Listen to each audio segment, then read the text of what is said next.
Salve peixeiros com muita honra, bem-vindos a mais um vídeo do canal Sempre Sem Raiz. Como sempre agradeço de coração o número de inscritos na página, mas se estiver vendo pela primeira vez, desta força também, seja mais um membro para ajudar a desenvolver conteúdos desse espaço mais que 100% santista. Ainda tentando digerir os eventos que seguiram os 6 de dezembro de 2023, essa semana aqui, com certeza vai entrar para a nossa história como a mais trágica vivida pelo nosso alvinegro praiano, e que a nação santista ainda está tentando se refazer, se recompor e tentar seguir em frente com tudo que aconteceu e que culminou no nosso inédito rebaixamento e que se espera que seja o último na nossa história, mas que sirva de lição para que em 2024, esse gargalo que teremos que passar, ressurja uma nova instituição, um novo Santos ainda mais forte, para que em 2025, e que nos próximos 110 anos,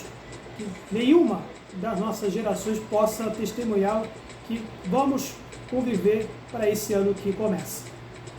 Para falar agora, depois do que aconteceu no meio da semana passada, alguns dos eventos que vão talvez decidir dar os rumos do nosso Santos nesse momento, sem antes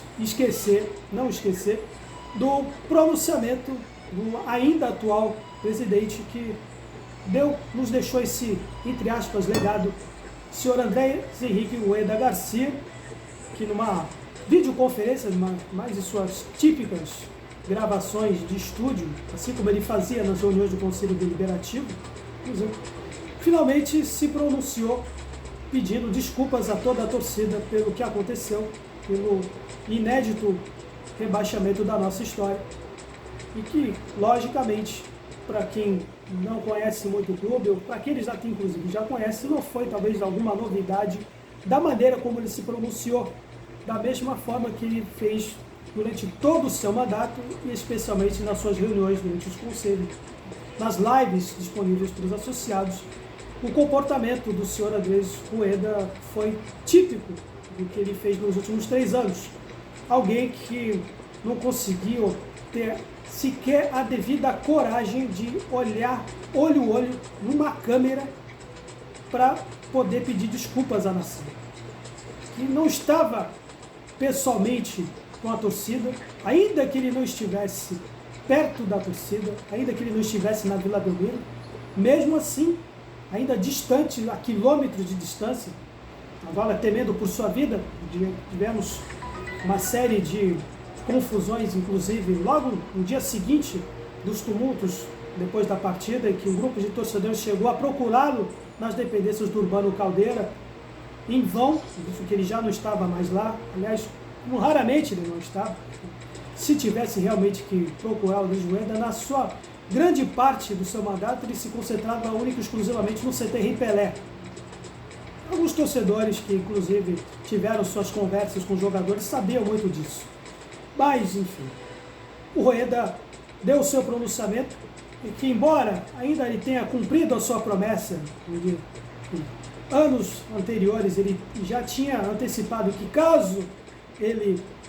não tivesse feito algum bom mandato, ele pediria desculpas caso ele tivesse falhado. Realmente ele cumpriu a sua promessa, mas da maneira como ele fez, realmente foi patética, lamentável e que resumiu muito bem o tipo de mandato que ele teve, o comportamento e a que ponto a gente chegou, e que nos dá a dimensão da responsabilidade de nós, como os associados, temos na hora de escolher um cidadão que vai dar os rumos para o nosso clube. Sim, visto porque Rueda, para quem não se lembra, não se esquece isso, é bom frisar, que ele não tomou o poder do Santos à força, ele foi eleito, e talvez até então, até o presente momento, ele era como presidente com maior unanimidade, maior parcela de votos da história, com o advento da votação à distância, primeira eleição de voto, votação híbrida da nossa história. E o Rueda deu claramente sinais de que ele não estava falando com suas próprias palavras, não estava falando com o coração,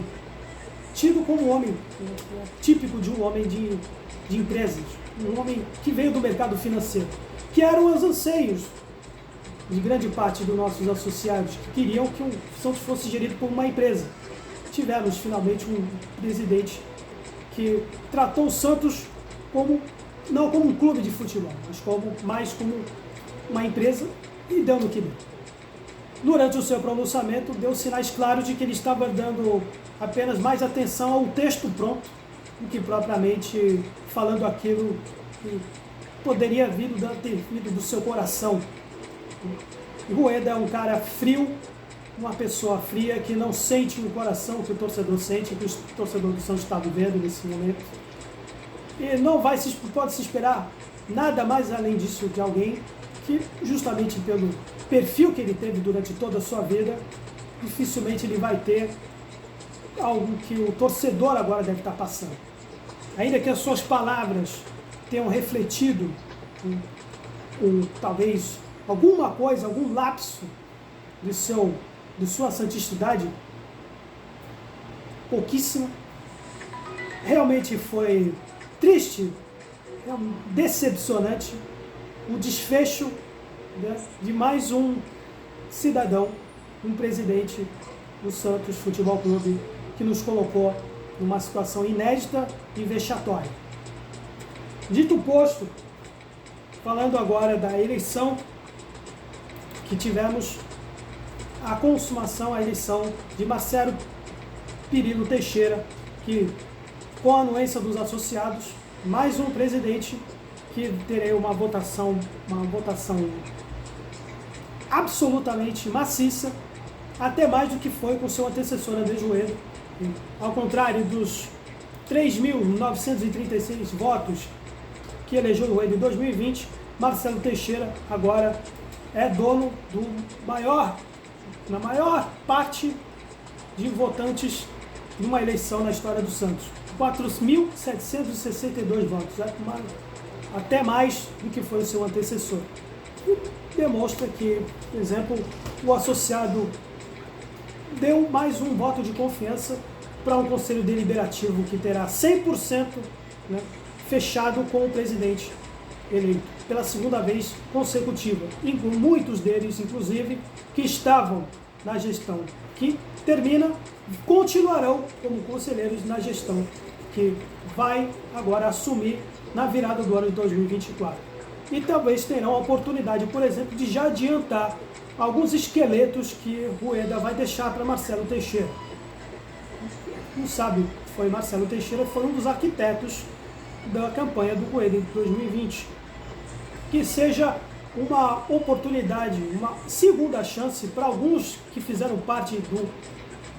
desse conselho deliberativo que termina, para um novo conselho deliberativo que vai continuar com alguns de seus componentes. Esses esqueletos, como já grande parte da torcida deve saber, por exemplo, é o adiantamento das cotas de TV do Campeonato Paulista, como também há o adiantamento das cotas da Série B. Isso mesmo, Rueda parece que já adiantou alguma verba destinada às cotas de TV para o Campeonato Brasileiro. E com isso, a nossa chance de montar um elenco cada vez forte para podermos sair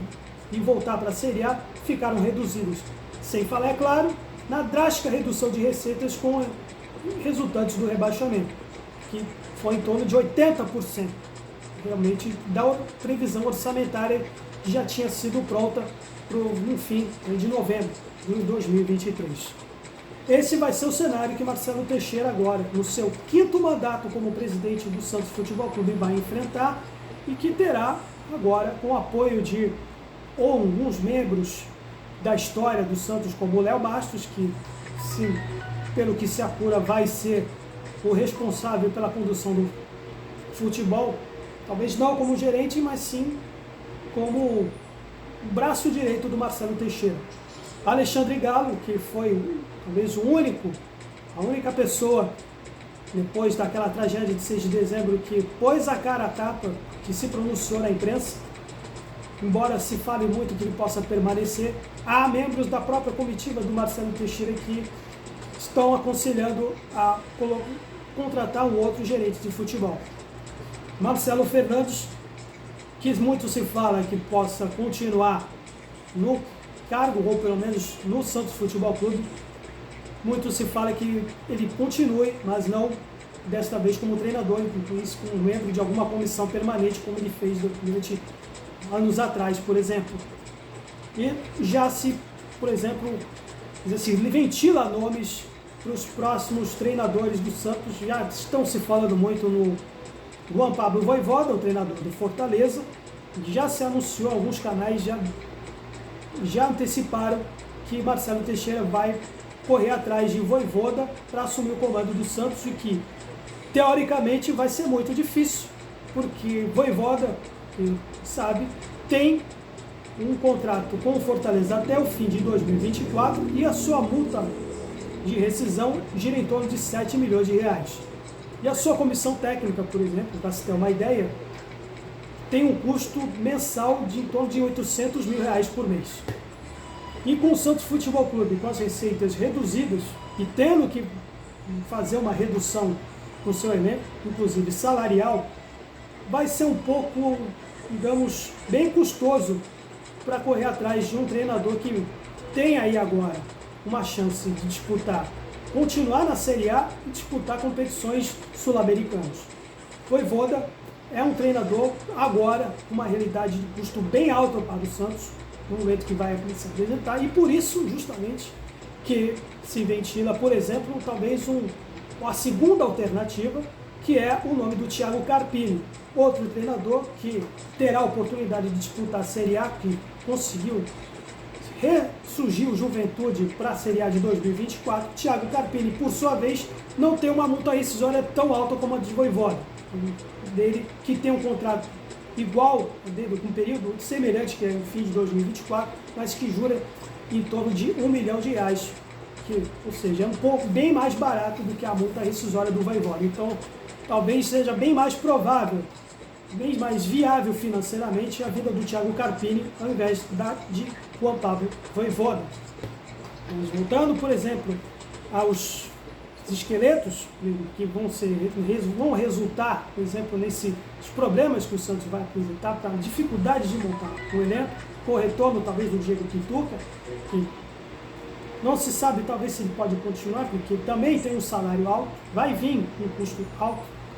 com o Morelos, que tem um salário em torno quase de 900 mil reais por mês, com o Maxi Silveira, Jean Lucas, Thomas Rincon, que já se ventila, por exemplo, o nome dele já está sendo ventilado pelo Vasco da Gama, já está interessado no Thomas Rincon, por exemplo. Enfim, esse é o Santos Futebol Clube, que inicialmente vai apenas disputar 2 competições no ano e 50 jogos, contando inclusive o Campeonato Paulista, além dos jogos da Série A, para poder seguir esse tortuoso caminho para retornar com toda a força para a Série A de 2025. Minhas considerações finais, dão meus parabéns, ainda que não tenha sido meu candidato, mas boa sorte ao Marcelo Teixeira, que espera-se pelo menos que as talvez picuinhas resultantes típicas do chapão, que ele várias vezes ele já arquitetou nas 2 últimas gestões, por exemplo, e que culminou nessa anterior, na sua própria antecessora, as picuinhas entre seus próprios integrantes não atrapalhem a sua gestão e que agreguem mais do que desagreguem. Embora seja difícil, pelo histórico que se viu, por exemplo, na gestão de Pérez e Rolo, a baixaria que foi a disputa entre ele e o vice, e se concluiu também na letargia e na fria e sofrida conivência durante a gestão de Andrés Rueda. E parabéns para os demais candidatos, especialmente aqueles que presenciaram, que não somente votaram, mas ficaram presentes na maior parte do seu tempo durante a eleição, ainda que não fossem alguns meus, por exemplo, da minha filosofia, não fossem os meus candidatos, mas que pelo menos compareceram, fizeram presentes na sede do Santos Futebol Clube. Ao contrário com exceção de um que só chegou lá com apenas 30 minutos